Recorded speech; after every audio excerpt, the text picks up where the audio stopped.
ओम शांति।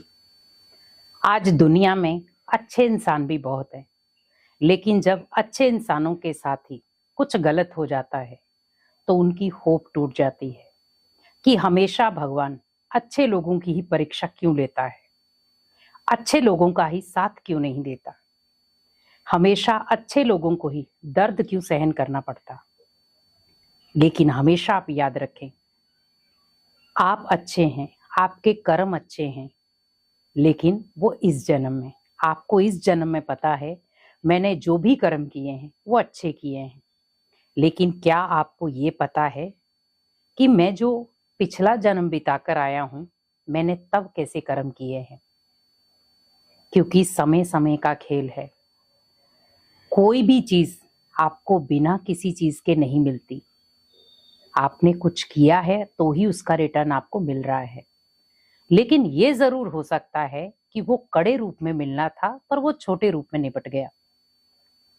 बहुत सारे लोगों की भगवान से शिकायत रहती है कि भगवान अच्छे लोगों की ही परीक्षा लेता है। आप देखो, अगर एक मंदिर में मूर्ति रखने लायक है, आप सोचो उसे कितनी चोटें खानी पड़ती हैं तो जाकर के वो मंदिर लायक बनती है। कितनी चीजें उसको सहन करनी पड़ती हैं। वैसे ही सोचो, भगवान ने भी अगर आपकी मूर्त तैयार करनी है तो चोटें तो वो भी देगा, परीक्षाएं तो वो भी देगा। आज एक बच्चा सोच ले कि मुझे पास होना है, फर्स्ट डिवीजन में आना है, पर बिना पढ़े आ जाऊं, ओनली भोजन करूं, सो जाऊं, खेलूं और फिर सो जाऊं, पढ़ाई नहीं करूं। तो जब आप पढ़ाई पढ़ेंगे ही नहीं, परीक्षा देंगे ही नहीं, तो आप अगली क्लास में कैसे जाएंगे? परीक्षा तो आपको तब भी देनी पड़ेगी।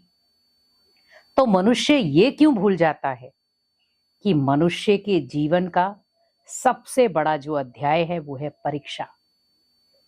हर जगह पर आपको इम्तिहान तो देना पड़ेगा ही। आज सच को साबित करने के लिए भी आपको बहुत कड़ी मेहनत करनी पड़ती है, लेकिन झूठ को साबित करने के लिए कोई मेहनत नहीं। आज एक सच्चे इंसान को मेहनत क्यों करनी पड़ रही है? क्योंकि दुनिया झूठे लोगों का साथ देती है, सच्चे लोगों के खिलाफ खड़ी होती है। लेकिन सच्चाई से चलने वाले लोगों के साथ भगवान खड़ा है, ये हमेशा याद रखें। उसने आपको एक अमूल्य हीरा बनाया है, तराशा है उसने इस दुनिया में आपको, तो वो तब तक तराशेगा जब तक कि आप उसकी अपनी मजबूती, जब तक आप अपनी मजबूती नहीं दिखा देते। क्योंकि भगवान जो है कभी हमें तोड़ता नहीं है, लेकिन संघर्ष के लिए हमें तैयार करता है।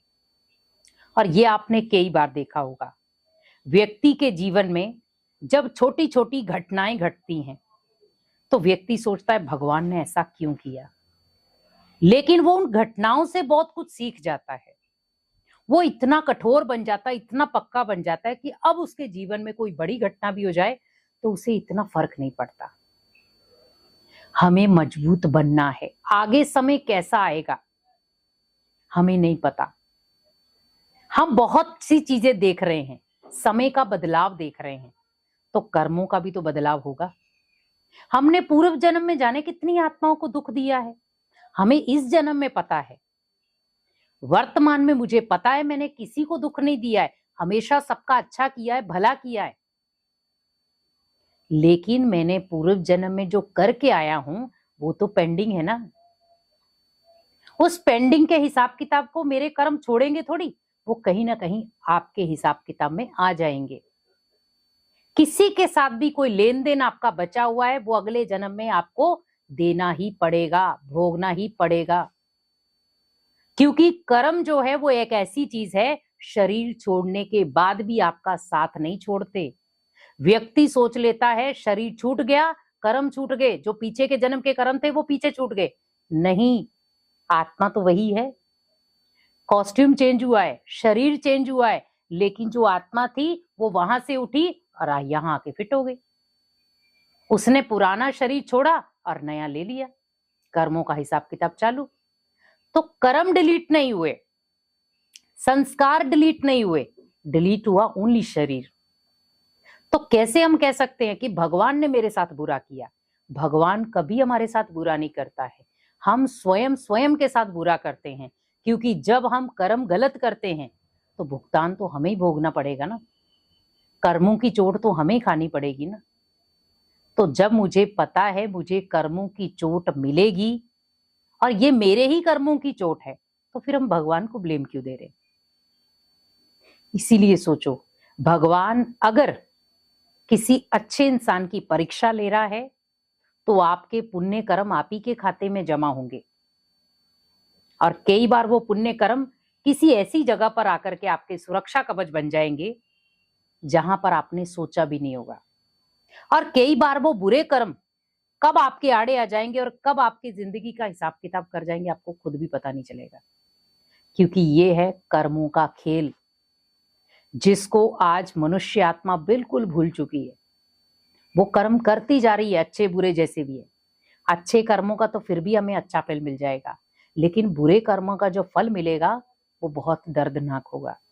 इसीलिए कोशिश करो, मुझे कर्म वही करने हैं जो लौट कर मेरे पास आए तो वो अच्छा रिजल्ट लेकर आए, कोई बुरा साइन ना दे।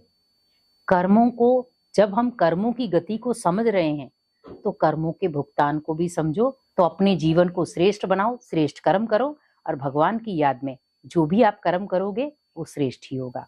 ओम शांति।